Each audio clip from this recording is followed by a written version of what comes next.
Hello everybody, and welcome to Melbourne Marvels, a podcast about interesting stories that have happened in Melbourne throughout its history.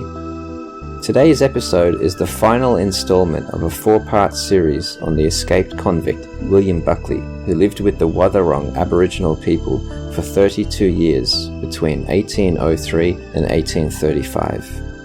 If you haven't heard the previous installments, I recommend that you stop listening now and go back and listen to the previous 3 episodes first. Before I start the episode, a couple of housekeeping items. I'm absolutely delighted to announce that I want to thank 2 new Patreon members for their pledges. So to Jan Guilfoyle and Scott R.C., thank you so much for your support, and I apologise for not noticing either pledge until a month after they were made. I vow to check my Melbourne Marvels email account on a regular basis from now on. Previously, I'd only received a pledge from my mam, but now it's official. The podcast has transcended my mam with these 2 real pledges, so I'm absolutely rapt about that. So now, without further ado, the 4th and final part of the series on William Buckley. When we last left Buckley, he was living alone at a place called Mangahons.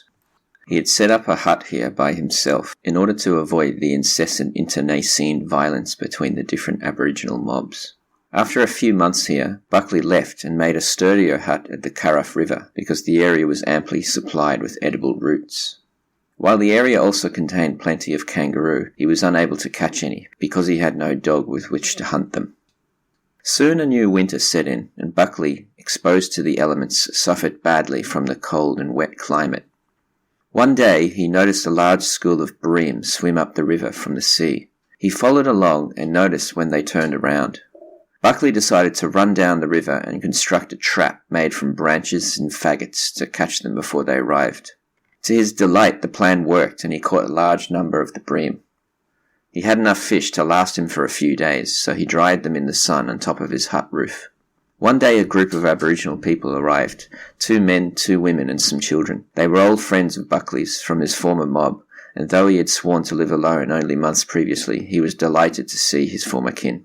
They arrived just after he had caught the fish, and Buckley happily shared it with them, while they were keen for him to share in their kangaroo meat. They set up their huts near Buckley's, and he was delighted to have their company.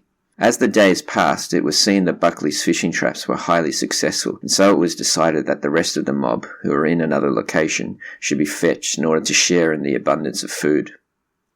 Despite having formerly sworn off living in a group, it seemed Buckley had relented to the good company of his kin, and was in fact relieved to be living in a group setting once again. During this time, Buckley told the mob about the murder of his brother-in-law and other family members, and on hearing this, the group vowed vengeance. Eventually the supply of fish in the river diminished, and the mob decided to move on to another location, where many kangaroo, and also the wombat, known in the Wathaurong language as Norngor, could be found.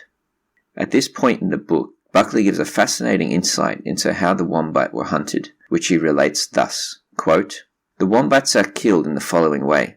A small child is sent crawling backwards into the wombat's burrows 20 feet long and from 10 to 20 deep. When the child touches the animal, he or she bangs on the ground overhead and calls as loud as they can. The tribe are listening from above with their ears to the ground, and then dig all the way down before they kill them. It involves a lot of work though, so the natives are not very fond of this, and there is usually only one animal in the burrow, unless it has young." End quote. Buckley's mob stayed in these hunting grounds for a long time, and were eventually joined by 2 other groups of people who he says were called the Putnaroo and the Wawaroo, with the Wawaroo having travelled a long distance to reach the area from the other side of the bay. It should be noted here that I cannot find any reference to these names in the modern day. The groups on the other side of the bay would today either be called the Boonwurrung or the Wurundjeri. It is possible that Morgan simply mistranscribed these Kulin Nation tribes, or that Buckley's pronunciation left something to be desired when he told Morgan of them. It is possible that Putnaroo refers to Boonwurrung, who lived south of the Yarra River and in the area now called the Mornington Peninsula. It is also possible that Wawaroo were the Wurundjeri, who are also known as the Woiwurrung and lived north of the Yarra River. Either way, with the presence of these 2 new groups in the area, it wasn't long before the internecine violence started up again. One day, a man from the Putnaroo killed a 20-year-old man from Buckley's mob because a woman he desired had been promised to the victim in marriage. As Buckley's mob were outnumbered by the Putnaroo, they did not at first seek vengeance. Instead, Buckley was asked to travel to another area in order to inform the father of the slain man about the tragic news. When the father heard about his son's murder, he gathered up a large group of men, and they all ochred up with clay to form a raiding party. When they arrived back at the area in question, the Putnaroo, who were now outnumbered themselves, fled in fear. What happened next, though, is incredibly interesting, and so I'll relate it in the way it was written in Morgan's book. Quote, "We now took up our quarters at a place they called Nullamungabid, situated in the centre of a very extensive plain, with wells of good water handy. When we had settled ourselves down there, some of the men went to the spot where we had left the young man's remains hanging in the tree, and brought away the lower part of the body, leaving the upper quarters and head where they found it suspended. The usual uproar commenced amongst the women on the arrival of the part of the corpse, lamentation succeeding lamentation, burning with fire sticks and all the rest of it, until at length the mangled remains were roasted between heated stones, shared out and greedily devoured by these savages. Again I was pressed to join in this horrid repast, but I hope I need not say that I refused with indignation and disgust. Strange as all these cannibal ceremonies may appear, it is proper to explain that many are performed out of what they consider respect for the deceased, the cat bones of whose knees in this instance, after being carefully cleaned, were tied up in a sort of net of hair and twisted bark. Under such circumstances these relics are carried by the mothers, tied around their necks by day and placed under the heads by night, as affectionate remembrance of the dead." End quote. I think it is at this point it is worth remembering the influence Morgan had on the description of some of the events in this book. Buckley was illiterate, and Morgan was writing the book as a means of gaining income for the two of them. Some have speculated that the so-called disgust expressed by Buckley here was more about Morgan's attempt to try to present Buckley as a civilized man during the Victorian era, when civilization was the highest aspiration any man could hope to strive for. Buckley always treated his Aboriginal kin with the utmost respect, and left Port Phillip in disgust years later when he saw how they were being treated in the colony. I think it is more likely that Buckley left the mob on this occasion because he didn't like the incessant violence than because of some notion of disgust at the cannibalism that occurred. Nonetheless, this is what Morgan will have us believe Buckley did next, returning to his abode on the Caraff River, trapping fish as he had done previously. Once again, however, he was joined some months later by some friendly former kin, who encamped nearby. It was here and at this time that Buckley was married, and he details the entire affair thus, quote, "And now, reader, I come to a very important period of my life, which was a decision arrived at by my friends, that I should take unto myself a wife. I was not in any way consulted, being considered a sort of instrument in their hands to do with as they might think proper. My wife was a young widow, about 20 years of age, tolerably good-looking after a fashion, and apparently very mild-tempered. The marriage feast, the ring, the fees for the ceremony, the bride's dress, my own, and all the rest of it did not cost much. I was not obliged to run in debt or fork out every shilling, or pay 50% for discounting a bill to pay the piper, nothing of the kind. So I took her to myself, to my turf and bark hunting and fishing hut on the banks of the Caraff River. I should here mention that although previously married, my wife did not present me on the day of our union with any tender little remembrances of her first husband, my predecessor in her affections. Affections? We shall see more about that presently. But perhaps I may as well say at once that my dearly beloved played me most abominably false, for at the end of our honeymoon, perhaps it might have been a few months after that moon had gone down, one evening when we were alone in our hut enjoying our domestic felicity, several men came in and took her away from me by force, she, however, going very willingly. The next day, as I had no Supreme Court to go to for damages, I went over to the tribe the intruders belonged to and told them how I had been treated. I confess I did not make a very great fuss about my loss, if it was one, but endeavoured to whistle it down the wind gaily. Several of the friendly natives were anxious I should take the usual revenge upon her and the man she had left me to live with, but I refused, and in the end she was speared by another man with whom she had been coquetting and to whom she had also played falsely. Mixed up by relationship as all these parties were, after a great number of altercations about her having run away from me and the circumstances of her death, there was another fight in which many heads were broken. I, however, took no part in these, excepting assuming the defensive and threatening them with punishment if they interfered with me, being now, and having been for a long time past, quite as expert as any of them with the spear and boomerang. After a great deal of talk and noise, all became reconciled, and there was another corroboree on a large scale." End quote. Morgan really employs flowery language in this description, doesn't he? At this stage, Buckley says how he had adopted 2 children, a little blind boy and a girl, orphans supposedly of his late brother-in-law. I've seen it suggested that these were possibly his own children, but Morgan may have changed this in his book in order to avoid the scandal that would have inevitably created in the Victorian era. But for now I think I'll take the book at face value and refer to them as his adopted children. It seems the two were very attached to Buckley and went everywhere with him, including when he hunted. They were extremely traumatized from having witnessed their biological father's murder, and Buckley endeavored to keep them away from strange men from other mobs in order to protect them, especially since the blind boy had no way of protecting himself should they be attacked. They eventually settled back at his old hut at the Carriff River, which had been left just as it was months before. Not long after this, a 20-year-old man from another group started staying with Buckley and his adopted children at the location of his hut on the Carriff River. However, after a few days, the young man became ill and died, despite Buckley's best efforts to care for him. Buckley and the children left soon afterwards and soon came into contact with the man's mob. He tried to explain to the strangers what had happened to the man, but they didn't believe him. When they learnt that the young blind boy had been with the man when he came down with the illness, it was clear that they suspected his involvement in the death of their kinsman. The mob forced the young boy away from Buckley and to his great sadness killed him. Despite this, Buckley managed to escape with the young girl. Buckley was deeply saddened by the loss of the blind boy, who he had loved very much. He now endeavoured to do all he could to protect the girl from coming to the same fate. As they travelled, they came into contact with a mob, one of whom had been previously promised in marriage to the young girl. Buckley explained to them about the untimely demise of his beloved blind boy, and they immediately vowed vengeance. Some of the men set off to attack the other mob, and returned later having killed 2 or 3 of the mob's children. Buckley stayed with his new mob for a short time before once again returning to his quarters at the Carriff River, this time with the young girl, the boy to whom she had been promised in marriage, and 2 or 3 other families from the mob. After some months there, Buckley decided to leave the girl with the man to whom she had been promised in marriage, and another wife the man had with him, despite the man's insistence that the girl remain with Buckley for longer. Buckley then left alone, hoping to avoid the internecine violence that once again was so common amongst the different groups of Aboriginal mobs. It seems that Buckley suffered very greatly during this time at the trauma of having lost the blind boy, which he relates thus, quote, "Although I had parted with the girl from prudential motives, I lamented very bitterly the savage death of her brother, my poor blind boy, for whom I had acquired a great affection, and who, on his part, had so many hundreds of times clung to me for shelter and protection." End quote. One day he was joined by a woman who had run away from her mob, who were warring with another mob. She stayed with Buckley a long time, and he was able to provide an ample amount of food for himself and his new companion, including what the Wathaurong called a korman, or seal. Buckley goes on to mention how his new girlfriend particularly enjoyed this meal. Quote, "We found the flesh very good eating, and my female friend enjoyed the repast with great gusto, greasing herself all over with the fat, after we had made the most of the carcass, which might well be compared to bacon." End quote.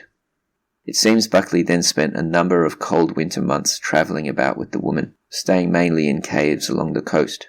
Eventually, though, the woman returned to her own mob. Buckley here discusses the linguistic differences between the languages of the different tribes. He mentions how while he understood his own mob perfectly, there were others he could not understand. He talks about having once met a man from the Murray River, and not only he, but none of the others could understand him. He then uses this fact to make a point about the importance of understanding Aboriginal people in matters of law before the courts. It seems he thought it important that they were treated justly in court matters, and that in order to achieve this they must be understood correctly by translators. However, he then goes on to inform the reader of the barbarity of one particular tribe. Quote, "I had almost forgotten to say that in my wanderings about I met with the Palidurgbarans, a tribe notorious for their cannibal practices, not only eating human flesh greedily after a fight, but on all occasions when it was possible. They appeared to be the nearest approach to the brute creation of any I had ever seen or heard of, and in consequence they were very much dreaded. Their colour was light copper, their bodies having tremendously large and protruding bellies. Huts or artificial places for shelter were unknown to them, it being their custom to lay about in the scrub anyhow and anywhere. The women appeared to be most unnaturally ferocious, children being their most valued sacrifice. Their brutality at length became so harassing, and their assaults so frequent, that it was resolved to set fire to the bush where they had sheltered themselves, and so annihilate them, one and all, by suffocation. This in part succeeded, for I saw no more of them in my time. The belief is that the last of the race was turned into a stone or rock at a place where a figure was found resembling a man, and exceedingly well executed, probably the figurehead of some unfortunate ship." End quote. One day Buckley was minding his own business when 3 Aboriginal men approached him, one with a flag draped over his shoulders. When he questioned the man as to where he had procured the flag, the man told him a story of a ship that was anchored in Port Phillip Bay near Indented Heads. The men had watched it, and when a rowing boat left the ship to explore the land, the Aboriginal men had swum towards and climbed upon the ship. Morgan, with his cultural superiority, makes this incident sound like a crime, declaring that the Aboriginal men, quote, purloined the flag along with several other items while the white men were gone, and calls it a, quote, marauding excursion. Apparently when the crew returned, they fired their muskets in the direction of the Aboriginal men, but were too far away to injure them. They then moved the ship further into the bay. It is then claimed that the Aboriginal men instructed Buckley to try to entice the men onto shore so that they and their plunder could be captured, but he warned them against this action for their own safety. Soon afterwards, Buckley himself saw the vessel in the bay, still at anchor, and became extremely excited at the prospect of contact with his people after 32 years living in the wild. Buckley approached the area near where the men were camped, but discovered that he had no way to communicate with them because he had forgotten all his English from having not used it for so long. Apparently Buckley spent several hours trying to signal to the men, but could not speak, so was unable to communicate who he was, and looking as he did from a distance with a long beard and hair, and naked apart from possum furs, the men simply dismissed him as a native. In his frustration, Buckley looked around the area where the men had been to see if they had left anything useful. He found a mound of earth, and, on uncovering the top layers, accidentally uncovered the grave of a deceased white man wrapped in a blanket. He thought about taking the blanket because it was extremely cold, but decided not to out of respect for the dead man. The vessel continued to anchor in the area for some time afterward, but Buckley could never communicate with them successfully. The Aboriginal people there told him that previously another vessel had anchored in the same area and landed and taken 2 men ashore, bound them up and shot them, leaving their bodies there. A few months later, Buckley found a large boat stranded on the beach. Someone had used blankets as a sail on this boat, and there were oars. He fancied some men had used the boat, having been cast away, perhaps whalers. Buckley dried the blankets on the boat and then saw a fire in the distance. He went to the fire and found natives cooking and eating fish. They were overjoyed to see the blankets, so Buckley divided them up as best he could to avoid bickering over the prized possessions. Buckley was then told by this Aboriginal group that 2 white men had emerged from the area 2 days previously, suffering terribly from exposure, and the white men often pointed back towards the direction of the boat, as if trying to explain that some terrible accident had happened. After being fed on fish for a couple of days, the men soon recovered. The Aborigines tried to make the men aware that a white man, meaning Buckley, lived among them, but the men could not understand them and went away soon afterwards towards the Yawang Plains. Some months later, Buckley heard that the same men were murdered by the Waiwayu while crossing the Yarra River. Buckley grieved very much at this because if he had arrived earlier, he thinks he could have saved them. Several months later, Buckley found a large barrel, or hogshead, washed up on the beach. It contained an alcoholic beverage, but Buckley couldn't tell what it was because it had been so long since he had had any drink except water, and tasted and smelt horrible to him. Buckley decided to cut off the iron handles and divide them amongst the Aborigines. This act gave him even more influence with the mob as a result. He spilt the contents of the barrel first to prevent disputes among the tribes. Soon afterwards, several families returned to their previous camping places and proceeded to a lake called Jeringot, one of a group in that area that feeds the Barwon River. There were a number of sightings here of the mythical monster known as the Bunyip, and the Aboriginal people had a great fear of them, believing them to be some kind of omen of death and disease. Buckley said he tried to spear a bunyip several times when alone, and was lucky the mob didn't see it because they had a great fear of said animal and were superstitious about it, so that they might have killed him as punishment. He cites a story the natives told him of an Aboriginal woman being killed by one. One day 2 men approached Buckley with spears held up high with coloured handkerchiefs attached to them. They were trying to attract Buckley's attention, and it was clear they had been in contact with white people. The men explained they had met with 3 white and 6 black men that they had never seen before. Buckley asked if they had a boat, and the men explained they had arrived in a kuyong, or ship, that had since left, leaving the men. The latter had erected 2 white houses, and had plenty of provisions, including blankets, tomahawks, and other things. These 2 native men asked if they could have tomahawks and were refused, although apparently the white men had given gifts of knives and scissors to a local tribe in the Indented Heads area. The 2 native men said that they were leaving to find another tribe so they could return to murder the white men more easily so they could get the possession. Buckley worried as to how he could inform the strangers of their perilous situation without appearing to be betraying the natives. He was also aware of having forgotten how to speak English and the difficulty this would present in solving the problem. The two men left to find their friends, and Buckley decided to journey to the whereabouts of the strangers. At the location, Buckley found a camp with a British flag flying from a pole.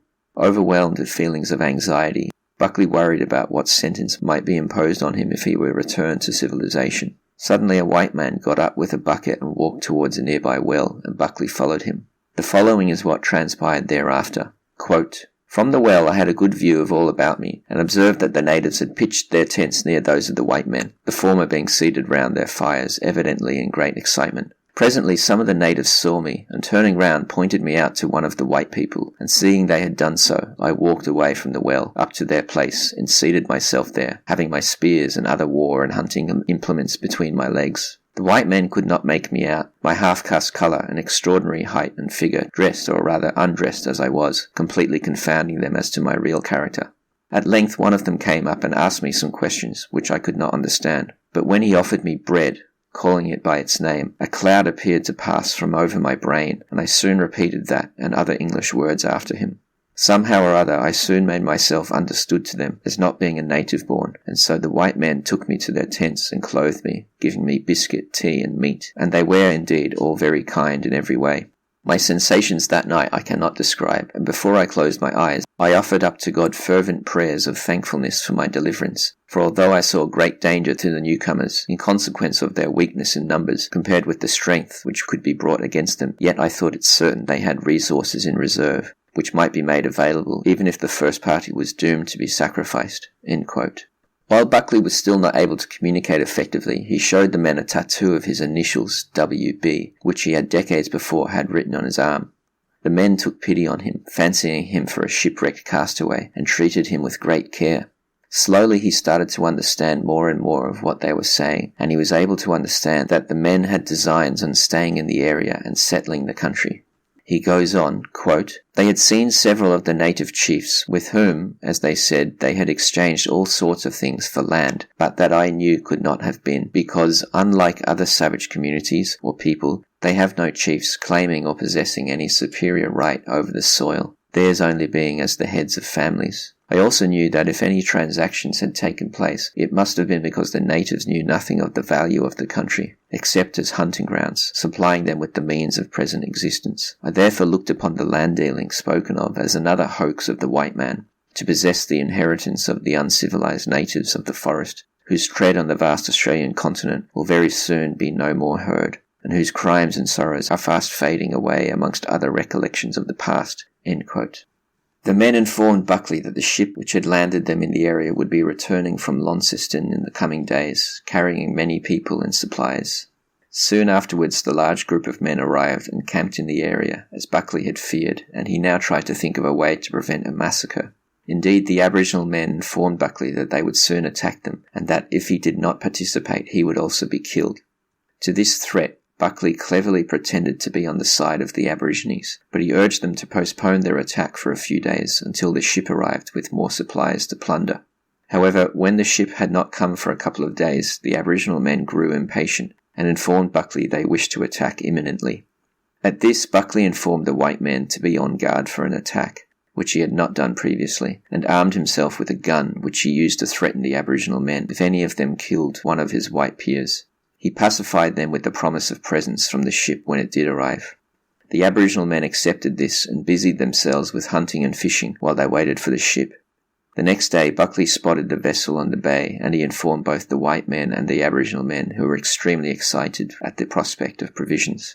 The ship anchored, and on it was John Batman, the founder of Melbourne himself, and he was accompanied by John Wedge, the surveyor and explorer. A little background of these two men. John Batman had set up the Port Phillip Association, a group of Launceston businessmen and prospectors who had already set up camp near the mouth of the Yarra River in order to form a settlement.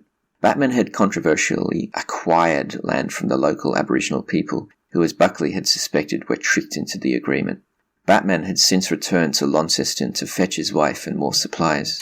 He had had some of his men set up a camp at Indented Heads as a stopover point.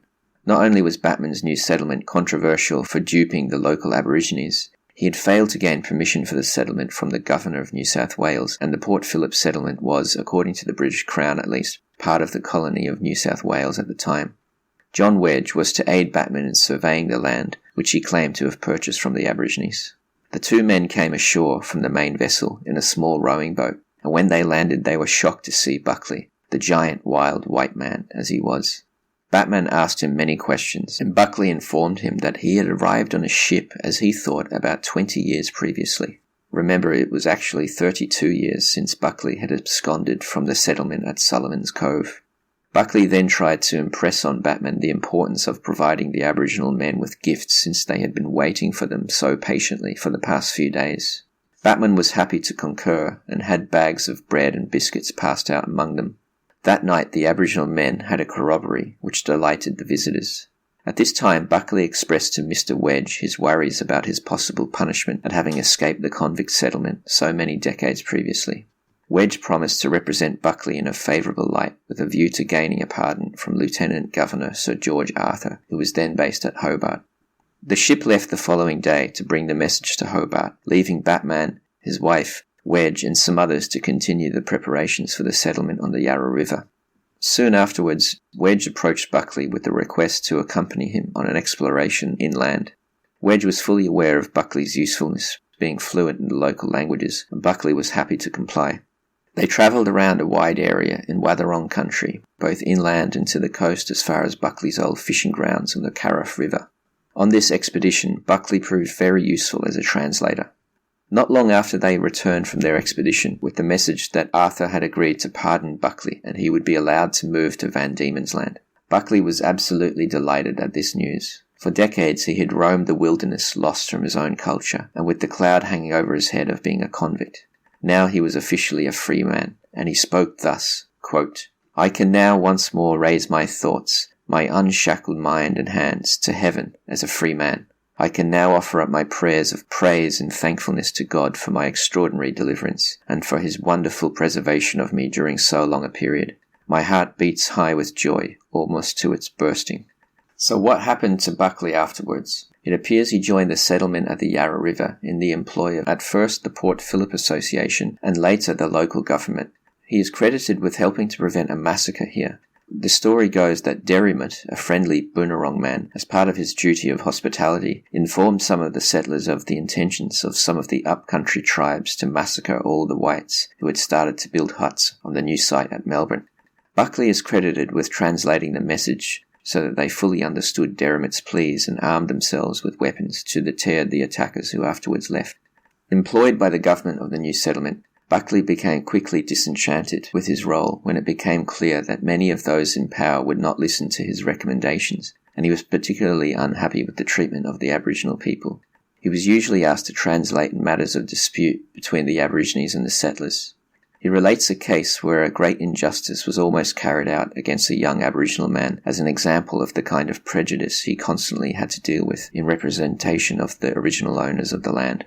2 gentlemen went missing when travelling on the road between Geelong and Melbourne. Later at Melbourne, a man who had alighted a vessel from Hobart accused a young Aborigine of being their murderer based on the apparent evidence that he was wearing one of the men's coats. The young Aboriginal man was mortified and expressed his innocence in the matter, but the police locked him up nonetheless, and a trial was begun in order to determine his guilt in the matter.